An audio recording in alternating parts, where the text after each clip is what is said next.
Is it generally a good movie? Is it better than the other Mission Impossible movies? Have the actors really done justice to their roles? Does Tom Cruise need psychiatric help? Why is my room always so messy? Why can I never have a good hair day? Why is laundry inevitable? And why is there no Mission Impossible merchandise? Why? So the date is 17th of May, and I just walk out of the theater feeling like a 10-year-old who can just jump off of cliffs, buildings, aeroplanes, stairs, rooftops, because Tom Cruise just did it again. Also, before we dive into this video, just a quick reminder, if you haven't checked out my Superman video yet, please go give it a watch. That is the one movie I've been most excited for this year, and Mission Impossible came a close second. I've linked it up here, and you can also find the link in the description. So, look, I'll be honest, I am a little tired of franchises and trilogies at the moment. Sequels, reboots, legacy IPs. It's like Hollywood just can't stop eating its own tail. And I'm actually craving movies and stories that don't carry any baggage from the last 5, 10, 20, whatever years. But then there's Tom Cruise, one of the OGs in Hollywood. With franchises like Top Gun and Mission Impossible, he's got us coming back to the theaters for more than 30 years now. And he does it by being a literal maniac just for the sake of our entertainment. No shit! Also, just a little confession on my behalf. I did not have the time to go through all the Mission Impossible movies. So I just started with Ghost Protocol and just made my way till Dead Reckoning. And I did watch a couple of recaps from Looper and Paramount Pictures on YouTube to just bring me up to speed with everything. They helped. But even then, this one felt different. It felt burdened. And the tone kind of felt very similar to Mission Impossible 3. Spoiler alert, that is my least favorite of the entire franchise. So going into this one, I was actually more curious than hyped. Don't get me wrong, I was still hyped, but I think I was more curious. We're 7 movies deep, and the stakes have only gone higher with every single film, from just saving a few lives to AI and nuclear holocaust and saving the world. But the real question on my mind was, can this franchise still surprise me? Can Ethan Hunt still get me to the edge of my seat, even when I kind of know the formula by now? And the answer is mostly yes. So let's start with the things that I loved in Mission Impossible The Final Reckoning, earlier known as Mission Impossible Dead Reckoning Part 2. I don't know why they changed it. I thought the initial name was really cool. But again, a rose by any other name, you know the rest. Now, number 1, and this is a no-brainer, is Tom Cruise. And let's just get this out of the way. He's still got it. Yeah, sure, his age is showing up a bit, but he's still got that charm. He's still got that fitness. He's still got that bravery. I don't know if this is just me, but whenever I look at Tom Cruise on the screen, there is something that is very similar to a Shah Rukh Khan. Personally, for me, drop a comment if you feel the same. There have been a lot of great actors that have come through the ranks that are doing some phenomenal work. But I look around and I don't really see anyone enjoying or even reaching the kind of stardom that Tom Cruise has. And with the latest installment, I think he's just proven that again. He is the headline for these films, the biggest guy on that roster. It's amazing that he still has that exact same impact that he had 20, 30 years ago with all of his action sequences and his charm on the screen. How he executes every single scene that you kind of walk out of the theater still feeling like, he does all of these impossible things. So these things are actually possible. I mean, I remember when I was a kid and I would walk out of a movie with a lot of action sequences or a lot of fight sequences. I would actually walk out thinking that, okay, yeah, I can actually do this. I can throw a few punches and I can do like a few somersaults or whatever. I could never do somersaults. Could never even do cartwheels. Pom, what are you doing up there? Nothing. But these guys made us believe, and Tom Cruise still makes us believe. And that is why I think he is the most special thing about this movie and the entire franchise and the entire Hollywood action thriller genre as a whole. Now, the second thing that I loved about this movie was action. And again, this is a no-brainer. I don't think anyone really watches these Mission Impossible movies for emotional arcs or character development or hard-hitting, deep dialogues. You basically just watch it to see Tom Cruise doing these crazy, unimaginable things on screen just because he wants to do it, risking his life in the most cinematic way possible. And he delivers every single time. And in this one, he's given us such a range. From 500 meters under the sea to 15,000 feet in the air. And both of those sequences were just...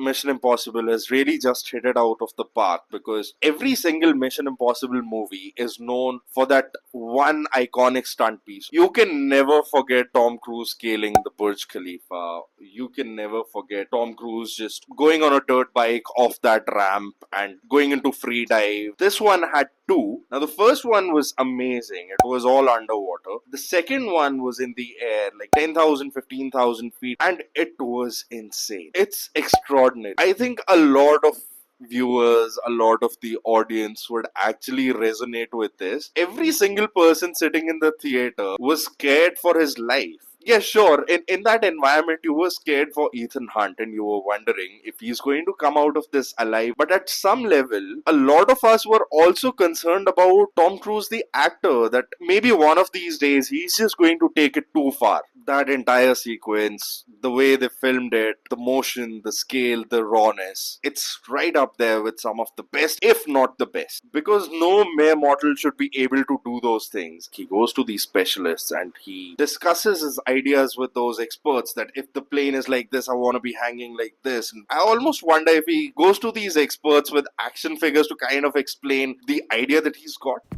Let me show you. You're not playing. More fun when you play. But the amount of hard work, the training, the fitness, the mental strength that goes into it definitely commands a lot of respect. And in addition, you also need to give a lot of credit to the production team. They are able to catch every single moment in its entirety, in its beauty. A lot of these stunts don't take a lot of time, and you can't have a lot of retakes around these stunts because of the cost involved and the risk involved. So you know that a lot of these stunts are kind of like one shot, two shot. Executing these stunts is just one part of the picture, but to be able to capture those, I think it really is all about grit and guts. And not just Tom Cruise, but also the team behind the camera. And this movie does not disappoint. You just gotta watch it to know what I'm talking about. Now, the third thing that I loved in this movie, hands down, it was Pom Klementieff. If you remember the last movie, she played the role of this character called Paris, who's basically an assassin. She delivers. When I watched Mission Impossible Dead Reckoning, she really gave me this Ruby Rose and John Wick kind of vibes. Very silent, got that killer look in her eyes, and not a lot of words, but a hell lot of action. She's gotten more screen time in this movie. She's actually more expressive than the previous movie. Plug in a few dialogues, all of them in French though, but I think the intensity with which she delivers those dialogues is stone cold. She's ruthless, she's trigger happy, she's kind of silent, but a total badass. And she's calculating, but still unhinged. Absolutely loved her character, absolutely loved what her character brought to the team dynamics for Hunt. And just one little thing, I really wish that a badass character like her should have gotten a bike chase sequence for herself. Just going back to that Rogue Nation sequence, and she would have just killed it. Just keep the helmet slightly open and you can just see her eyes. I thought that would have been amazing. But maybe in the next one. Now, the next thing, I loved it in the movie, kind of, but I think it's more of an honorable mention from my side because I just felt compelled to talk about this thing. And this one's personal. Nick Offerman, also known as Lord Ron Swanson. You will grow from boys into men, from men into gladiators, and from gladiators into Swansons. Behold, the Swanson Pyramid of Greatness. Capitalism, God's way of determining who is smart and who is poor. Crying, acceptable at funerals and the Grand Canyon. Rage, poise, property rights, fish, for sport only, not for meat. Fish meat is practically a vegetable. Haircuts. There are 3 acceptable haircuts. High and tight, crew cut, buzz cut. Are the scissors broken in your house, son? Is in this movie. Barely has any lines. He's just brooding in the background next to the president's ear, and just seeing him on the screen, it just made my day. And with this appearance, Mission Impossible has officially casted three of my all-time comedy legends. So first one, who's been a long-standing player in this entire franchise, is Simon Pegg, who plays the role of Benji. Excuse me. What? When's your birthday? 22nd of February. What year? Every year. Get out. Hey! When's your birthday? 8th of May, 1969? You're 37. Yeah. Get out. When's your birthday? Out! I fell in love with this guy after the Cornetto trilogy. If you haven't, strongly recommend typical British comedy, over the top, deadpan, really wacky and weird films. The second is Alec Baldwin, who played the character of CIA director slash IMF director, whose performance I just loved in 30 Rock. I know what you're doing, Jack. You are purposely tanking the network. Good God, Lemon, what is it with you liberals and your conspiracy theories? I've got bad news for you. The CIA did not invent crack cocaine. Whose performance as Jack Donaghy in 30 Rock is just not to be missed. And now with Nick Offerman. I think there's just one character that I kind of see on the horizon, and that would be Steve Carell, who wants to do it. No, God! No, God, please, no! No! No! No! There was a lot to love and enjoy in this movie. There were also some tiny bits that kind of bugged me. And the first thing that bugged me, and if you haven't watched the movie, maybe just go to the next chapter so you don't get a spoiler. I really mean it. If you want to miss the spoiler, just click below, like somewhere right here, go to the next chapter so you know. Okay, I've done my duty. Now, the first thing that bugged me was the death of Luther. I think it could have been such a big moment because right after Ethan Hunt, Luther is the second character in this entire franchise who's got the most screen time. So he kind of feels essential to this entire franchise. He's been very instrumental, and his death kind of hit me, but not in an emotional way. Luther's been with Ethan since the first Mission Impossible movie, but his death was just rushed past. It was just rushed through, and there was no lasting impact, no emotional pause, there was no cinematic gravity, and I truly believe his character deserved so much more. Ving Rhames just deserved so much more. The second thing that really bugged me in this movie was there were just too many characters making a lot of noise but not really adding or contributing to the story in any way. There's this section in the middle. It was just messy. You've got these random characters just whispering into the president's ear. I will give credit where it's due. I think all that noise, it kind of heightened the paranoia in those scenes.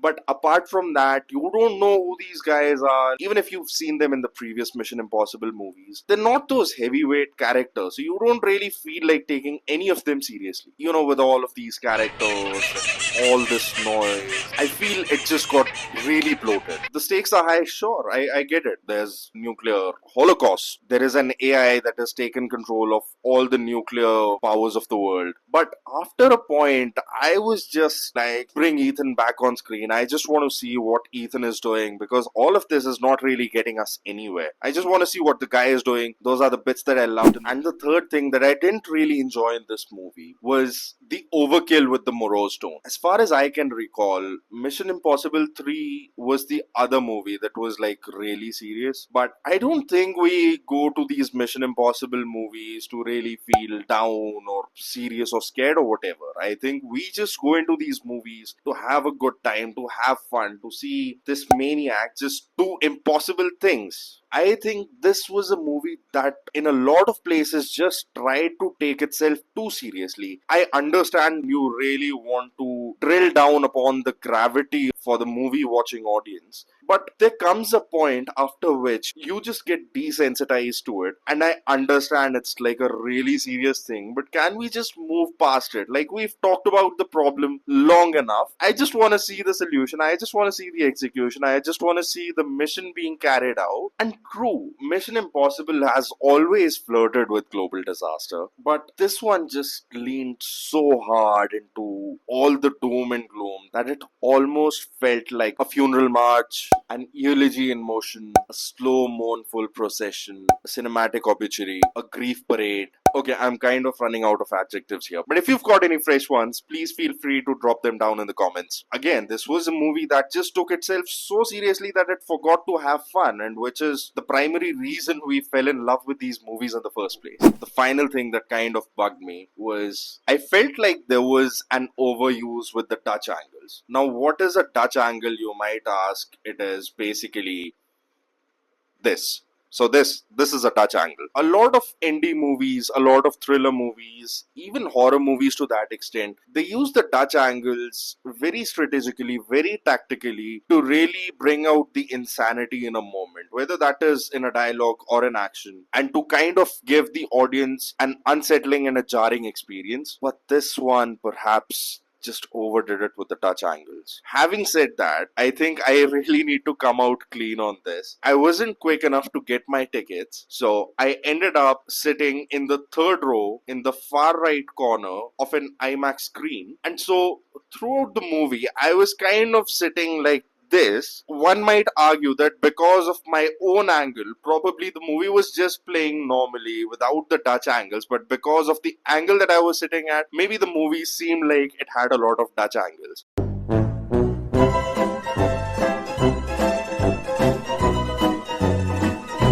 But if you've watched the movie from a good seat, please let me know if I'm right or if it was just me. Okay, so now that I've talked about the things that I liked in this movie and the things that kind of bugged me, I really want to end it on a high note. So my final thoughts on Mission Impossible, The Final Reckoning. It is not the best movie in the franchise. Got a lot of flaws, but it's a solid send-off. If it is one, because the movie kind of ends on an open end. Maybe this movie could just be a breather before we get the final send off, which again I'm totally up for. It's serious, it's ambitious, it is a little messy, but if you're watching it on the big screen, it is still an experience. Tom Cruise, the stunts, the entire high stakes, it just makes for a very holistic and a very enjoyable experience. So, what did you think? Did it live up to the hype or did it just fall flat for you? Drop your thoughts in the comments. And if you haven't already, please like, subscribe, share, and you can also follow me on Instagram. My link is in the description. Until next time, this is the Millennial Bard signing off.